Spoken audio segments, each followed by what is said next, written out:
Hi guys, and welcome to a new episode of Brave Dog Training Online.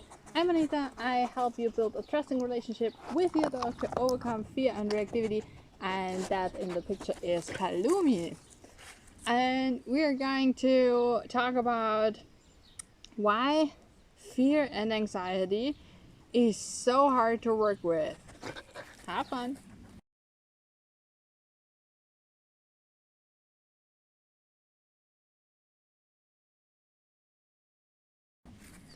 Alright, so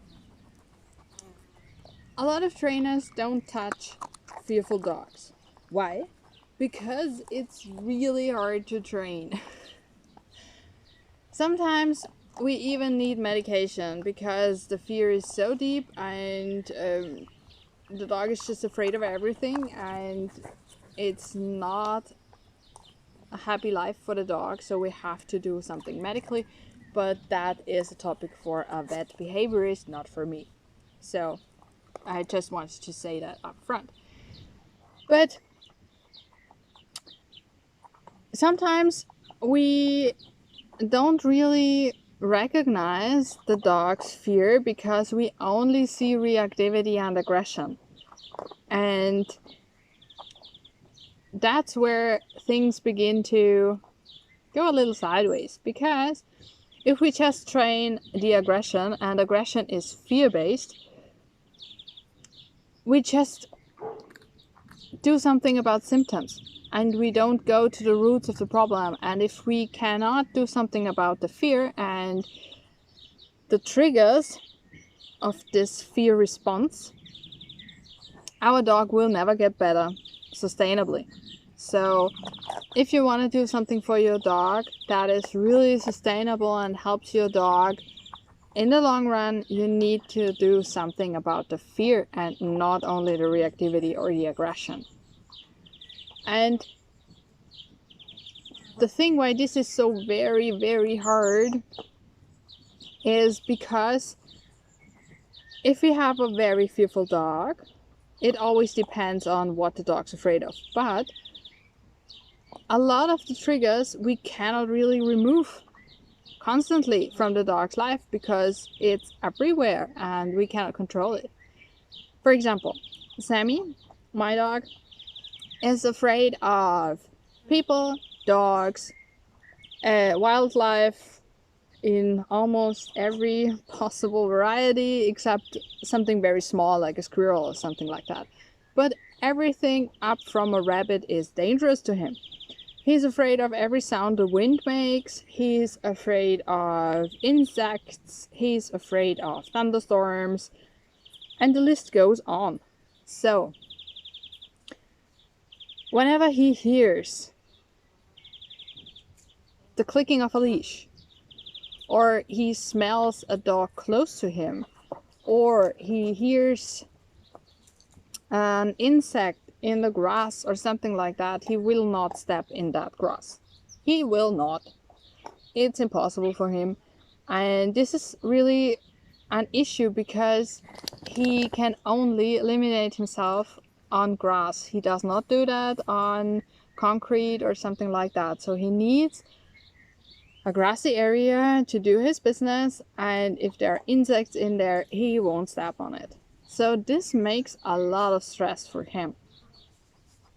And all those things I cannot really control because I cannot remove insects from grassy areas. It's not possible.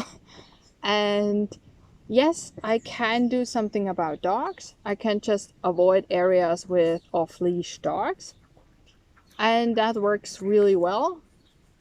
Of course, it can always happen that we meet some off-leash dog where we didn't expect it, but that becomes really, really rare if you plan accordingly.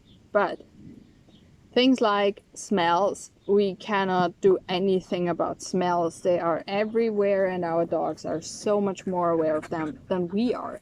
So if your dog is already having a fear response when he smells something, like Sammy, he will not walk anywhere he smells deer or rabbits.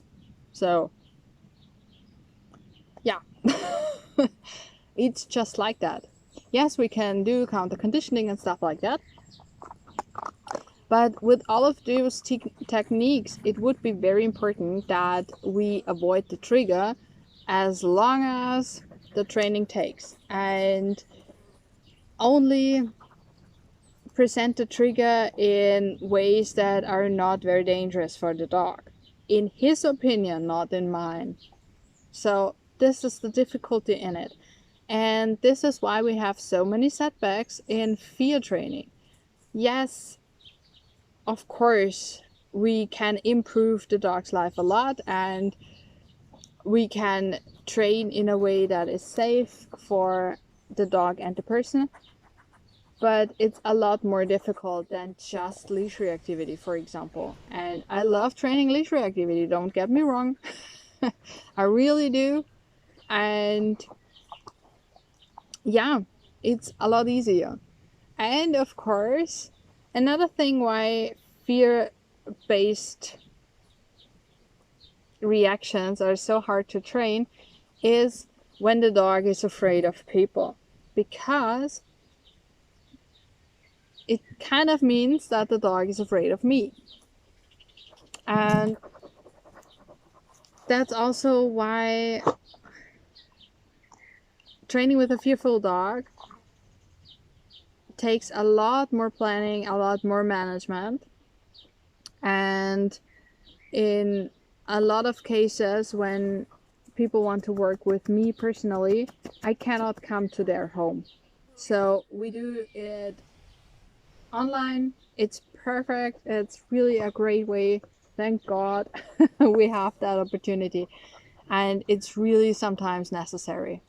But if the dog is afraid of you, for example, and you want to work with your dog, first you have to build that trust. You cannot do anything with that dog unless he trusts you as much as making him able to open up a little bit for you.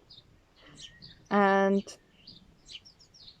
that's something that has to be done really, really carefully. So if you want help with that, let me know. Get to the description, click the link, book a free call, and we see how I can help you with it and how I can help you get a foot in the door and start training your dog. It's really worth it.